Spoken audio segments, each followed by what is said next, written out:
So good afternoon, everybody. Welcome to our program today about advocating for a loved one who's in the nursing home or the hospital. Today, Cathleen Summers is our speaker. So without further ado, I'm going to let Kathleen introduce herself really quickly to you. I think a lot of you have met Kathleen or have attended our events before. But Kathleen, why don't you tell us a little bit about yourself and get down to it. Absolutely. Well, Carol, thanks so much. And wow, this is a wonderful, wonderful group today. Clearly, this is a topic that is striking a lot of chords for people. So I'm very excited to be able to share it with you. As many of you know, I'm Cathleen Summers. I am both a nurse and an attorney. I am the principal and founding partner here at Generations Law Group. And this is really a topic that is near and dear to my heart. Really an opportunity to be able to talk with you from both the legal perspective as well as the nursing perspective about how to advocate for a loved one who may be hospitalized or in a nursing home. So let me begin by just kind of starting with one of the biggest things that we are worried about when a loved one has been admitted into a hospital or a nursing home is how do we make sure that if they're not able to speak for themselves, that you are able to be effective in that position as their representative. And that's really where I'm coming from in terms of the presentation is how you, as maybe their named healthcare proxy, as their advocate, is really able to step in and be helpful to them, really advocating their position. So one of the first things that you as a proxy, if you've been asked to be in this important position for someone that you want to look at ahead of time and want to talk with the individual about, hopefully before the crisis occurs, but is really understanding what kind of legal documentation they have in place, because it's critical that if you're going to act in this position of being their advocate, that they have named you as their healthcare proxy, so that again, if they're in a position in which they can't make decisions for themselves, you're able to step into their shoes to do that, or that they've at least given you the permission to be able to speak with their providers if they are still competent, to be able to have you part of that conversation as their healthcare needs begin to unfold and the crises that may have brought them into either the hospital or the nursing home unfolds. Couple of the other legal forms that you want to be looking for. Also, a HIPAA authorization and release form is really critical here. This gives you the ability to be able to talk with their providers, to be able to be part of the conversations, and to have that kind of wall taken away that the providers oftentimes put up regarding privacy issues. So making sure that you're named not only as the healthcare proxy if the individual wants you to be their decision maker in a healthcare emergency, but also to be on the HIPAA form so that you can have a conversation with healthcare providers about what's going on. Another form, just so that you know about it, that is out there is a form called a MOLST form, M-O-L-S-T. This is here in Massachusetts. It stands for Medical Orders for Life-Sustaining Treatment. This is a document that the individual will oftentimes do with their own physician. And it talks a lot about end of life decision-making. It talks about things like do not resuscitate, etc.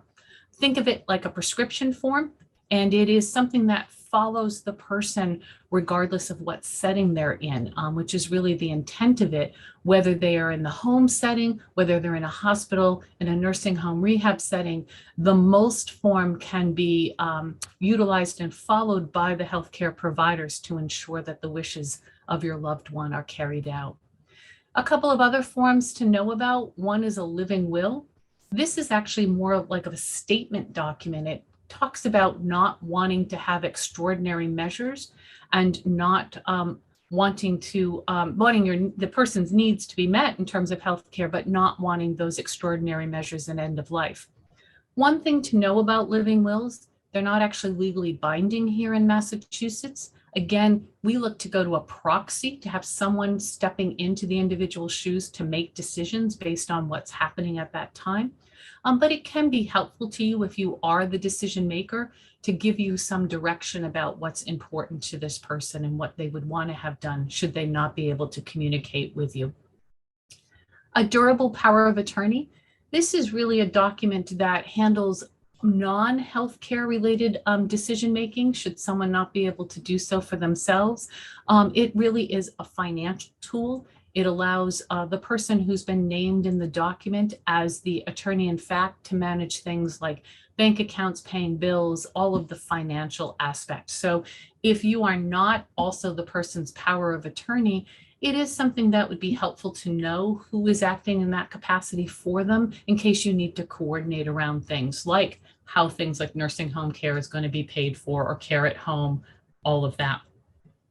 Some more practical things that if you're able to be proactive to get a hold of or to know where the information is stored, understanding allergies that the individual may have, their current list of medications, and even things like surgeries they've had in the past or recent illnesses that they've dealt with are very, very important in terms of helping you to prepare for your position as a decision maker or advocate.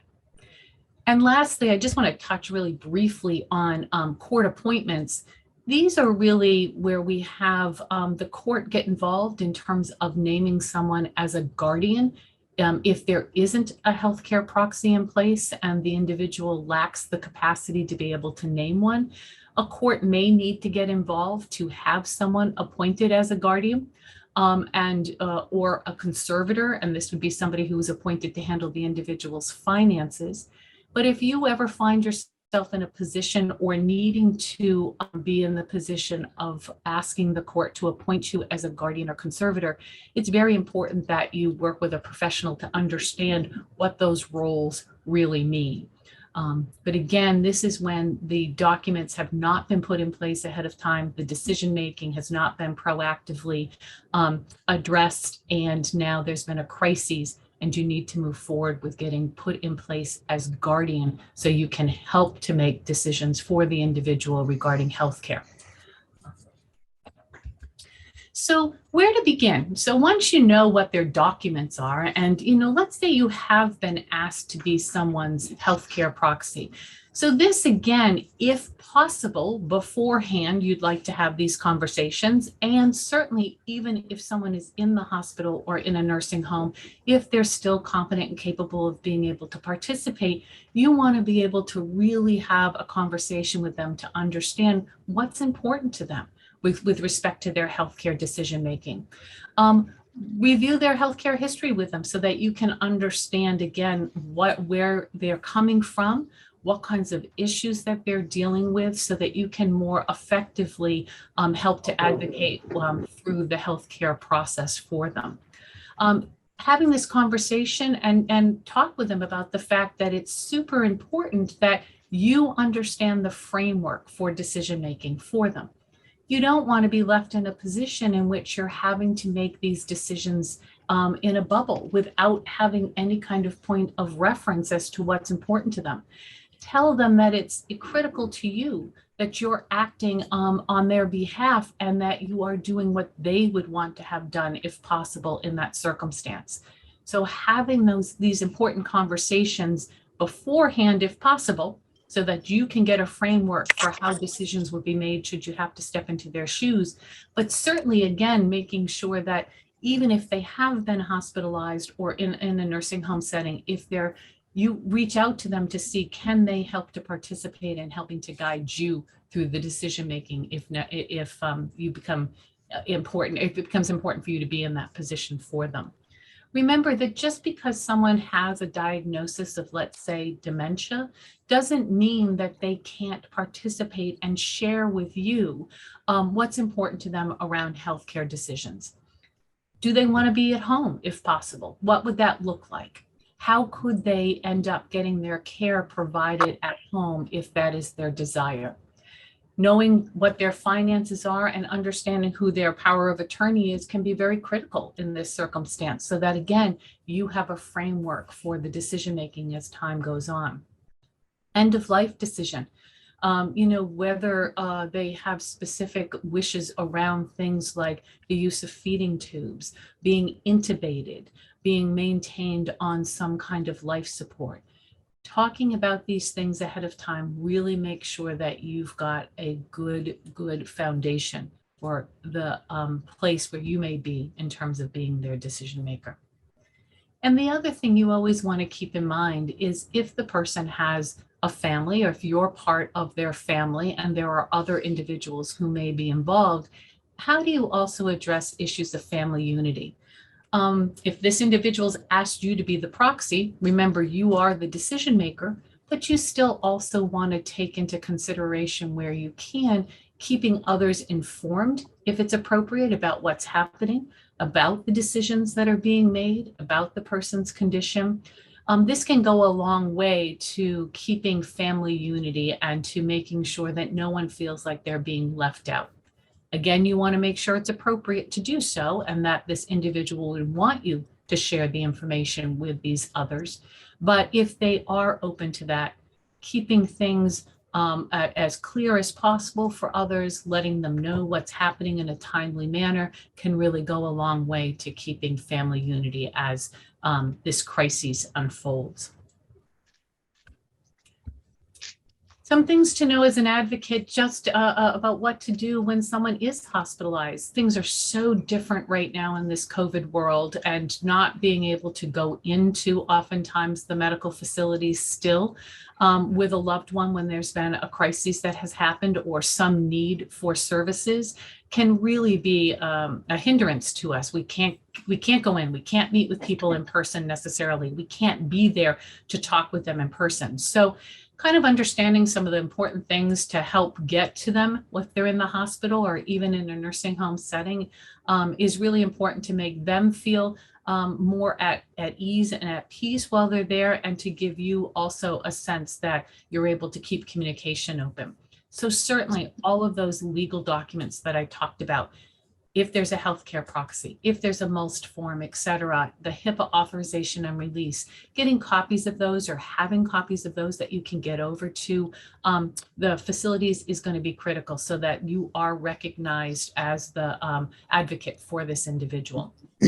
An updated medical list, certainly that's always helpful in terms of medications and what the person is currently on, who their emergency contacts are. And again, if there are any kind of legal orders in place like a guardianship, making sure that you've got your legal documentation ready to be presented so that there's no barriers put in your way to communication. Just some other kind of more practical things, if the person's on a pacemaker, have a defibrillator, that kind of thing, you want to make sure that the hospital understands that or the facility understands that. Believe it or not, cell phone chargers, most of us these days carry cell phones. And that's one of the ways of communicating and keeping the lines of communication open with your loved one, making sure that they have an ability to be able to reach you if possible. So making sure they have their phone, making sure they have their eyeglasses, their hearing aids, so that that communication can happen. Nothing worse than being an individual who's been hospitalized and relying on things like glasses and hearing aids and not being able to have that equipment working or have it with you so that you're able to utilize it for your daily living. Even things like, books, magazines, that kind of thing, anything that you're able to do depending on what the person's state is, and helping them to have some things to maybe distract them while they're in the hospital and to keep them occupied also can be really important. So now I want to kind of switch over to some tips to talking with the healthcare team, because this is really the key to advocating. So, you've been asked by this individual to be their point person, to be their, let's say, healthcare proxy, or someone who's on their HIPAA authorization and release form so that you're able to communicate with their healthcare providers. What's really some key things that we can talk about in terms of the best way to communicate with the healthcare team? Well, first of all, it's to see yourself as part of that team. Our healthcare teams these days are made up of so many different individuals. There's hospitalists, there's nurse practitioners, there's physicians, there's certified nurses assistants, there's a million different roles that may be involved here. And the advocate is an important part of this team. And you want to approach it as a team and making sure that the players in this team are all working toward the same thing, which is the care and of your loved one, and making sure that their needs are being addressed. So see yourself as part of this team. And I think when you see yourself as part of the team, you know, as an advocate, again, you're oftentimes in a position in which you are, you know, needing to maybe forcefully to be assertive, let's say, in a way of asserting what your loved one would want, but also remembering that this is a team. And so you want to do so in a way in which you are forcefully advocating, but doing it in a way that is not being maybe, I don't want to say disruptive, but not being, as part of a team, you're taking into consideration all of the information that's being presented by the different parts. And oftentimes as the advocate, that's the role that you have, is you're needing to get information from many different places and trying to synthesize all of that information together when decision-making needs to happen for your loved one.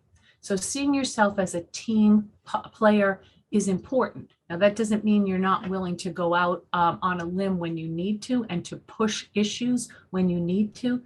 But always remember, it is a team approach, and really everyone is trying to present and trying to bring this forward for the best interest of your loved one. Be prepared to speak up. So understand what the issues are as much as you can. Ask questions, and that you're going to see as another real tip here. But don't be afraid to speak up when you need to. Oftentimes, we find that we get intimidated when we're dealing with healthcare providers. These are doctors. These are people who have, you know, many years, oftentimes, of experience in these areas, et cetera. And they speak very forcefully about what they want or what they want to see happen with your loved one. Be prepared, be willing to speak up on behalf, to advocate successfully for this individual that you care about. Make their wishes known, make your concerns known. And again, if you approach this as you're part of the team, I think that is really the best avenue, that you are working again all toward the same goal, which is to make sure that your loved one is properly taken care of. If you don't understand something that is being described, a definition for a disease, what's happening, a medication, etc., ask. Always ask for clarification, and don't feel embarrassed to do so. The medical world uses its own terminology, quite frankly, just like all of us do in the legal world. It's our own set of words, and we understand it within our own universe. When you have a loved one who has entered this new world, oftentimes, there is a very steep learning curve to understand what's happening. So ask questions. Make sure that you feel comfortable that you're understanding options that may be given to you, what the use of a medication would be, what a diagnosis means, what a test is for. Ask for clarification. Don't be afraid to ask questions. Remember, speak up. So again, don't be afraid to ask questions, and don't be afraid to ask for clarification about things. This is a new world for many of us that we're entering. When you're advocating, again, you're part of the team, but you have rights and your loved one has rights. So make sure that you understand what they are. First of all, there's a Bill of Rights, a patient's Bill of Rights, and it depends on the setting. So the hospital will have a patient's Bill of Rights, the nursing home will have a patient's Bill of Rights. You want to make sure that you ask for a copy of that and understand what that Bill of Rights actually outlines. And it's very enlightening in terms of the rights of the individual who is receiving care at that facility. Remember, you are always able to disagree, but do so if you can in a respectful manner as a team member, to say, I don't agree with this, explain it to me. I don't understand this, explain it to me. And make sure that your questions are being answered to your satisfaction, so that, again, you have all the information that you need to be in a position of being a good advocate. you have the right, remember, to choose the community in which your loved one might be transferred to. So, I oftentimes deal with families who have a loved one who's been hospitalized, and the next step, let's say, is a rehab facility or a nursing home facility. And the hospital will work with you. That's their discharge planning team's responsibility and their role to help you identify what's the appropriate next step look like. Make sure, first of all, you understand why that next step is being recommended. And remember, you do have a right, and your loved one has a right to participate in what that next step will look like. Is it a nursing home? Is it a rehab facility? What's the purpose of going there? Can they go home? What does home look like? If they were able to get home with services, what types of services might they need? So remember that no one has a right to dictate to you where someone will go. You have a right to participate in making that determination. The other thing is to make sure that the staff, whether it be at a hospital or whether it be at a rehab nursing home facility, understands the specific preferences of your loved one. I happen to be appointed often as guardian for individuals who don't have family members or loved ones to be in the position of an advocate for them. And knowing someone's personal preferences is critical to making sure that their care needs and their life needs are being met. So even understanding things like religious preferences that somebody may have, or certain kinds of activities, certain environments that they would like to be in is critical to helping you decide what that next step should look like. Again, COVID has really caused a huge issue in terms of this role of advocacy. You oftentimes are not able to actually go into the facilities and meet in person, face to face with the different providers who may be caring for your loved one. You may not even be able to go in and see your loved one at certain times. And so making sure that, again, you understand what your rights are as an advocate is critical within the community that your loved one is living in. So make sure you understand the rules that are in place and why the rules are in place in that particular community. If you don't know, if it has been something that hasn't been reevaluated on a regular basis by the community in terms of the ability for outsiders to come in, you want to really talk with the community about that. I've dealt with several of the nursing home facilities right now who have been on a little bit of a roller coaster with whether they are able to open up, let's say, even to new admissions because of COVID levels within their facility. And so you want to understand what's happening within that community as much as you can. But remember that there are exceptions and you have a right, particularly around compassionate situations, which usually involve end of life situations, to be there in person with a loved one for end of life issues. And so you want to make sure that, again, you are able to advocate successfully with the facility around what the rights are to be there for end of life, situations for that loved one. When in-person isn't possible, make sure you're talking with the community about what other options they have, and they should provide you with other options. Use of technology these days is widespread, whether it be use of things like Facebook or FaceTime, to be able to use phones to have some kind of communication or computer systems for that. The community really should have an ability to be able to help facilitate that. So that you aren't cut off in terms of access to your loved one. Make sure that you are making it clear that that access is critical for both you and your loved one, and to work with them around what's the safest way to make that happen, as well as how to keep communicating with staff. Set up a communication kind of tree with the staff about who's going to be talking with staff. Maybe if there are multiple people in your family who are advocating, kind of have a point person where possible, so that not many people are contacting the staff, but hopefully just one who's communicating the information back to other family members where possible, and really set up that communication tree. Who is it who you'll be talking with at the facility? Is it the social work department, the discharge department? Are you talking specifically with a provider, a physician, nurse practitioner? Get their names, get their contact information, and understand how you can reach out and communicate with them most successfully about what your loved one's wishes may be. Whenever we're dealing with a loved one who is in a hospital or a nursing home setting, we're also always thinking about the discharge. And, you know, when I was in my nursing days, putting on that hat, whenever we had a new patient come in, discharge planning really begins by the hospital, the nursing home facility, as much as possible on the day the person arrives. They're always thinking about, what does discharge look like? And you want to be thinking about that too as the advocate. What really is going to happen after this hopeful crisis has now passed, and what does next steps look like?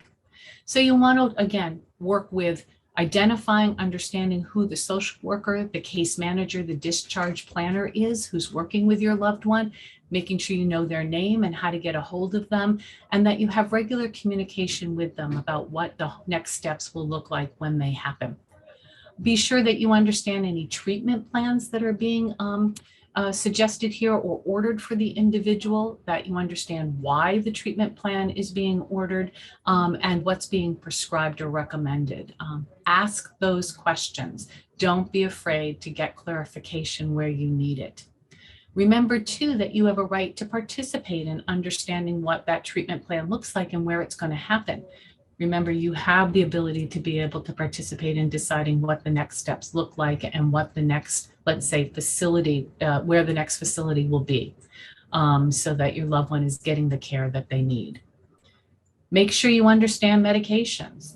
They change by the moment. Honest to goodness, it amazes to me how many people go in with one list of medication into a hospital, and when they come out, it's a completely different list.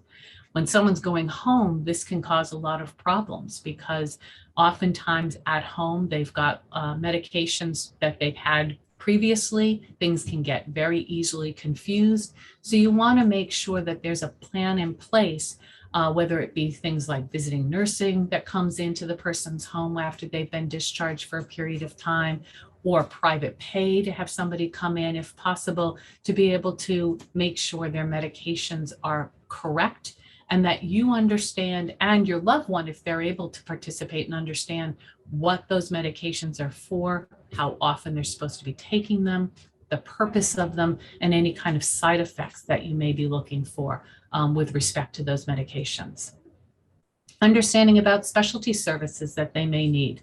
Again, are they going from the hospital to some kind of a rehab facility? Are they going into some kind of nursing home facility? What does it look like if they go home in terms of support to get home? And how do you go about accessing that?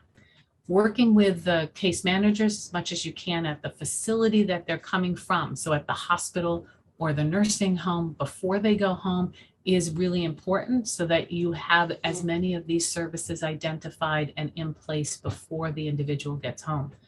And things like, you know, elder law attorneys, we work a lot with people, and we work a lot with aging care specialists who can help to really identify what are appropriate services to help shore up somebody's ability to live successfully, let's say at home, or even if they're going into a nursing home, to make sure that their care plan is being properly administered and followed while they're in that facility. And you want to make sure you understand what the next steps are in terms of follow-up with their professionals.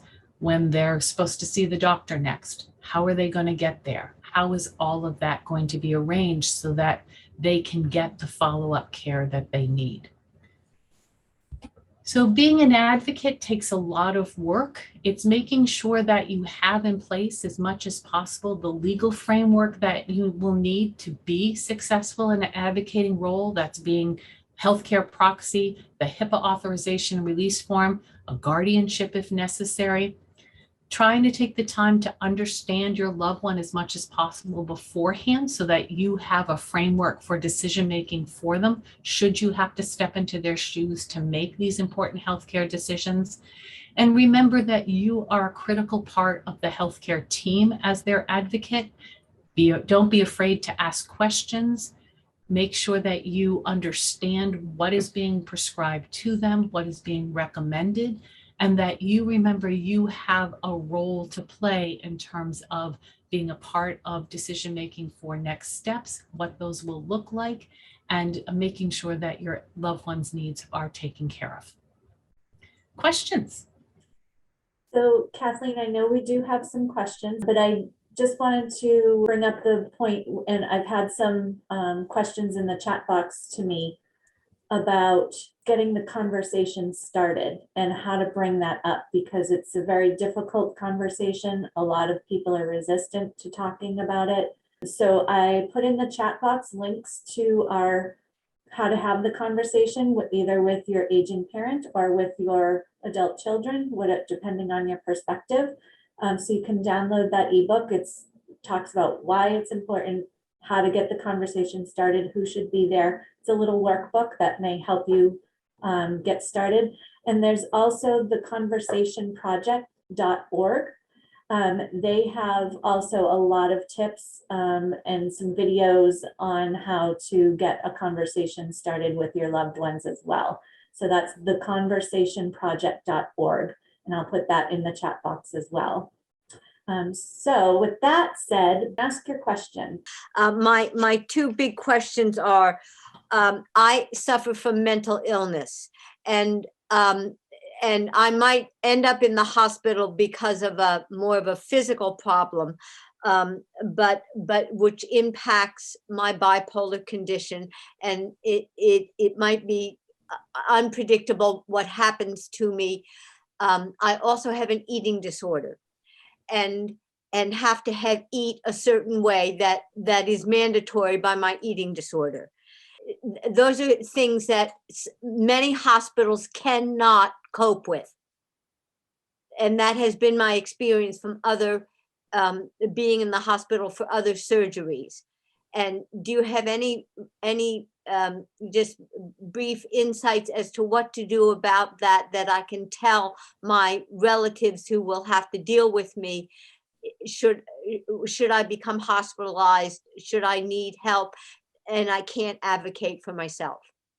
I think what's important is that you make sure that the people you've asked to be in your healthcare decision-making position, so the people that you've asked to be your proxies, those who you have identified as the ones who would speak for you, that you have this conversation with them, that they know exactly what the issues are that you may be facing. What are your dietary limitations? And even write this all out for them. Make sure that they have it ahead of time. That helps them at least have a framework. Now, you know, they've got to have that to begin with. They've got to understand what exactly are both the limitations, the challenges that may be there for you, so they can clearly communicate those with the providers. Okay. And so whether or not the providers actually can comply is something that they will have to deal with between them and the providers if I'm in a compromised position and can't talk for myself.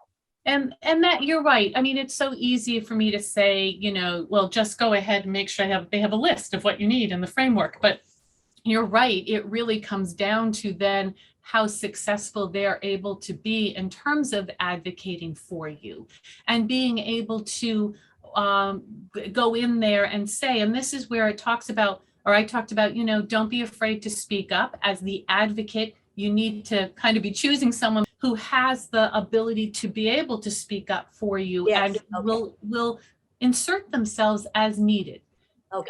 Again, doing so in a way that they're not looking to alienate the other team members, that they are part of the team, but to say, look, this is critical and it needs to be listened to as part of overall care.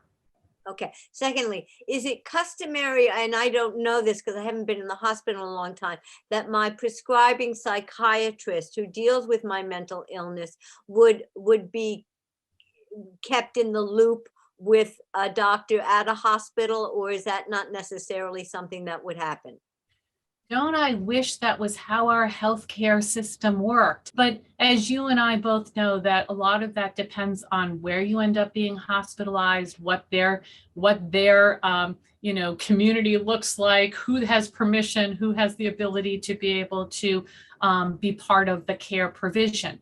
So I think, again, in this case, when you're somebody who has specialists that are part of your care team, you need to make sure your advocate knows who those specialists are and that they proactively reach out to the specialist. Okay, got it. Now, you may want to speak with your psychiatrist in this case to be able to say, look, if X, Y, and Z occurs, if I end up being hospitalized, what is the protocol? What's the best way for my advocates to get you information about what's happening and to get you involved? Got it. Okay, thank you. Right. The thing to remember, and really approaching this current conversation as being the advocate, but if you're the person who's trying to prepare your advocates, remember, making sure they understand what legal documentation is in place and making sure you have named people to be in these important positions for you is critical. If you're the advocate, make sure you know where those kinds of documents are maintained and that you're able to get them so that there's no barrier in terms of your communication. Having that conversation is critical. And Carol, you alluded to the fact that, starting the conversation is difficult, and it is. But one of the things I often tell my clients, the ones who are naming people to be in these important positions, is, look, if you want to ensure that your wishes are known, if you want to make sure that what's important to you is maintained here, then you've got to make sure that you let your decision makers know. Give them the framework so that they can make those decisions successfully for you.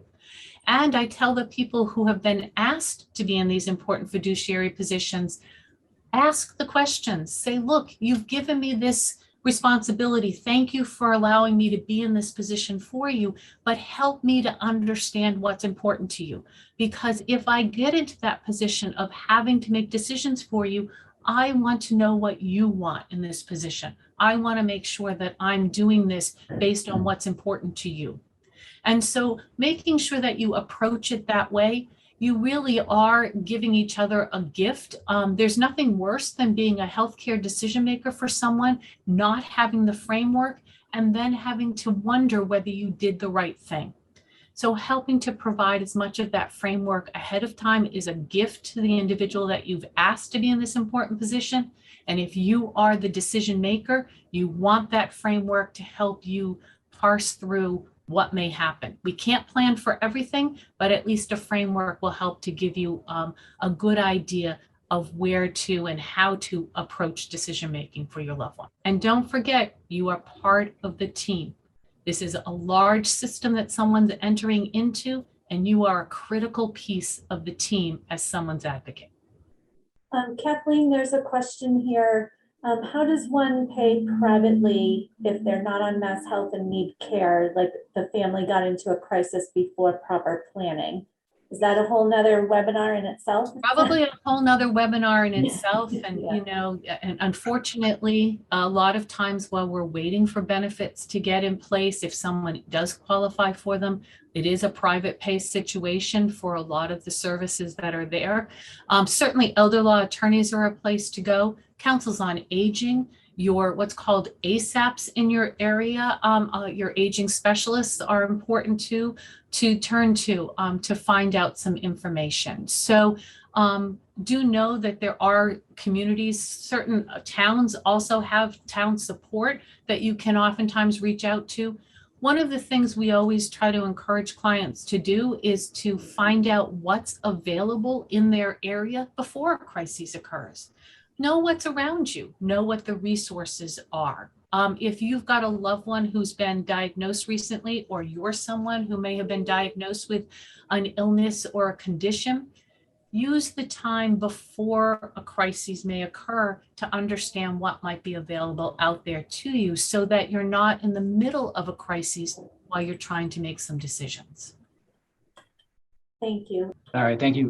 When someone's in a care situation or you're interacting with doctors or facilities, Is the healthcare proxy itself usually entirely sufficient for you to be able to be consulted on or make decisions on their behalf, or do they sometimes require and or need a power of attorney in addition to that, or to add additional leverage to that, or is it just the healthcare proxy and all facilities and doctors should just accept that, or?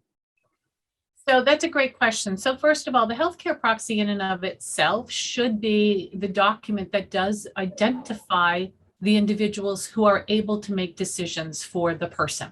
One thing to remember, though, is that being named in a healthcare proxy in and of itself isn't enough. An individual always has rights to make decisions for themselves unless that healthcare proxy has been activated, unless the physicians have said that this person is no longer competent or capable of being able to make their own healthcare decisions or understand the ramifications of the healthcare decisions. So the fact that I oftentimes have people say, well, I'm the healthcare proxy. How come I'm not being consulted? Well, the healthcare proxy hasn't been activated. That's why you're not being consulted. The person is able to make decisions for themselves. So that's an important step to remember. But the healthcare proxy, certainly for the healthcare decision-making, should be enough. Now, the power of attorney, though, can come into play with things like getting information about finances, which can be, unfortunately, a critical piece to what kinds of options someone may have in the future. Exactly. Right. Okay, perfect. That activation part was very helpful to know. Thank you. Absolutely. Yeah, thank you. Hi, thanks for this. This is really great. I have a follow-on question to think it's related. My mother is in a nursing home. Unfortunately, we didn't have all these conversations before she went in there. But we're private pay, and the one problem we're having is that she doesn't eat what they serve. And so I've asked for special meals. We've gone over the menu, tried to get them to customize it a bit. I feel like I'm getting pushback from them, like we're doing all we can. I've requested special things that I know they aren't actually delivering. I'm wondering how much right do I have to push the issue with them?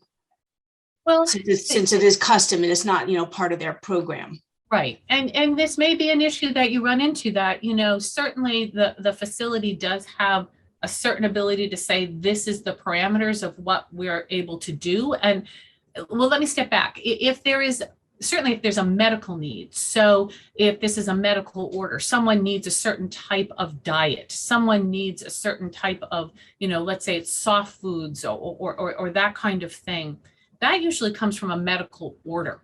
And in that case, either the facility is able to follow that medical order, or the facility needs to find an appropriate placement for this person that can follow that medical order. So it's very different when it comes from, this is a requirement in terms of the person's medical needs. Yeah, it's not that. It's more about she's just not eating enough, and she's now lost 50 pounds from 120.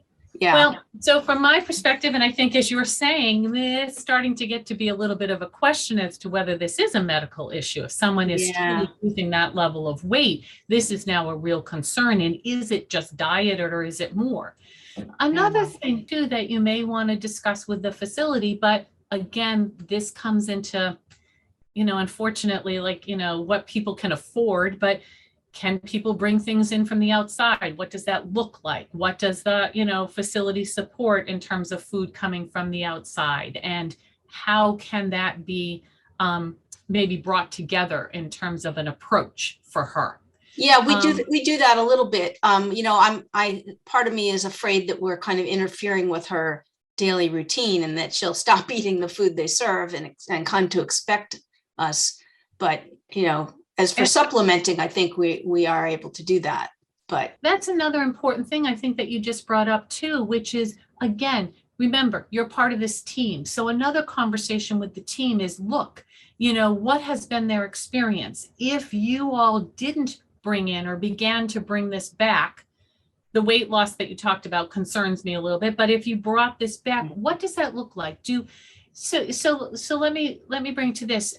I oftentimes hear people say, my loved one is now in a nursing home and they hate it here and they keep talking about going home, or they're going to, daycare. They don't like going to an adult daycare.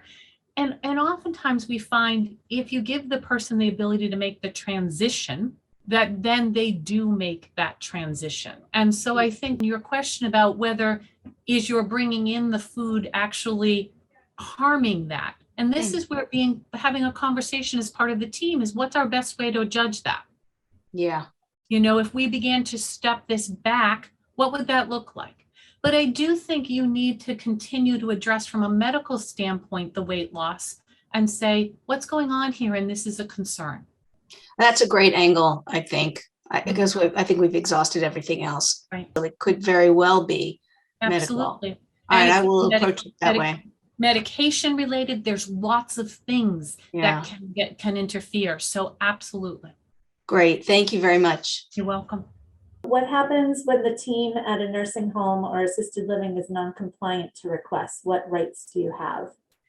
Well, remember, there are things like ombudsman, that there should always be an ombudsman who serves each of the facilities. And so that is a place where you can bring the ombudsman in if there are issues regarding plan of care.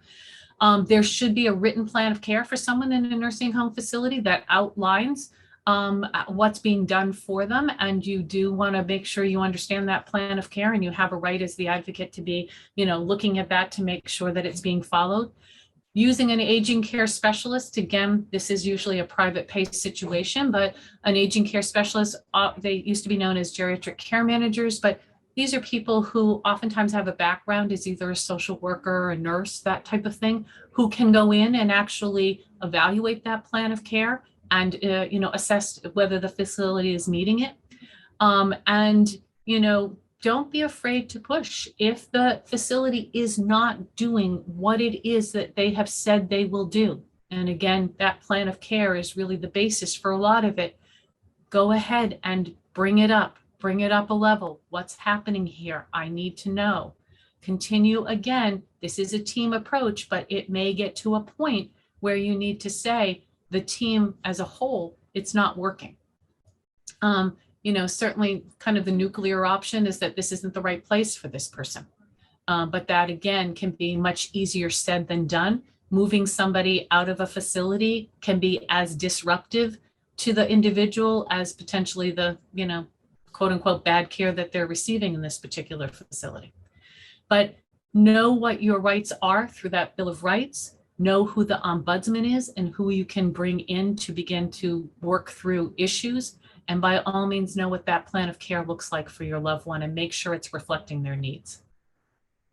All right, I think that's all for today. And we thank everybody for coming. Kathleen, any other? No, thank you all, and how wonderful to see everyone. And I wish everyone good health.